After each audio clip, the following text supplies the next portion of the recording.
County Executive, thank you for joining us. We're here at the State Republican Convention, and we have an idea of who I guess the Republican picks are going to be. We'll have the nominations later on, but let's start at the top. What do you think of Rob Astorino and his new running mate, who was just announced yesterday? Well, I know Rob very well as a fellow county executive. We've worked together at many opportunities over the past 5 years. He's done a terrific job in Westchester. He's provided great leadership down there and getting that county in a good fiscal shape, being mindful of the taxpayers and not overburdening them. So I think he's done a great job there, has a terrific record to run on, and I think he'll be a great governor. Sure. John Cahill came through the Albany area yesterday. Did you get a chance to see him at all, meet with him at all, or have you met with him in the past? And what do you think of him as an attorney general candidate?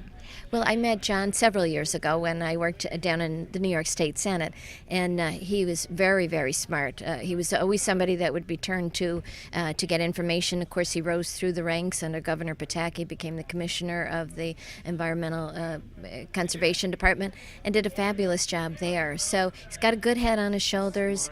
He's somebody that can work well with everybody. I think he's going to be a terrific candidate. And we'll round it out with Mr. Antonacci for the comptroller pick. What do you think? And what do you think of him saying that he'll go along with the public financing that Comptroller Tom DiNapoli says that he's not interested in participating in?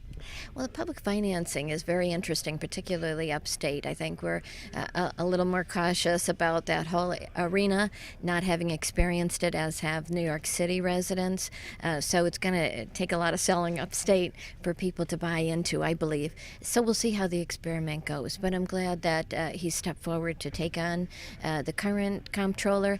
I think we in local government have had very much concern over the pension system and the implications of the cost on our property taxpayers of the humongous increases in those costs over the past several years.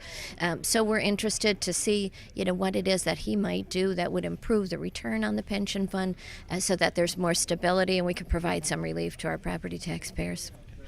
Correct me if I'm wrong, but I believe Rensselaer County is one of the counties that the legislature has spoken out against the SAFE Act. Is that correct? That's correct. Okay. So how big of an issue do you think the SAFE Act is going to be in this election cycle, especially upstate? It's very big upstate. People are concerned about diminishing their Second Amendment rights, step by step by step. And the concern that I have is that it doesn't get to the real heart of the issue. Our kids are no safer in schools now than they were before the SAFE Act because we're not addressing the underlying problem that people with mental health issues can have access to weapons, whether it's guns or knives or whatever, and wreak havoc. We really need to get at the heart of the issue is how do we recognize those that have mental illness early on, and how can we deal with them to keep our community safe and also keep them safe and get them the treatment that they need. County Executive, thank you for joining us. Thanks very much for having me.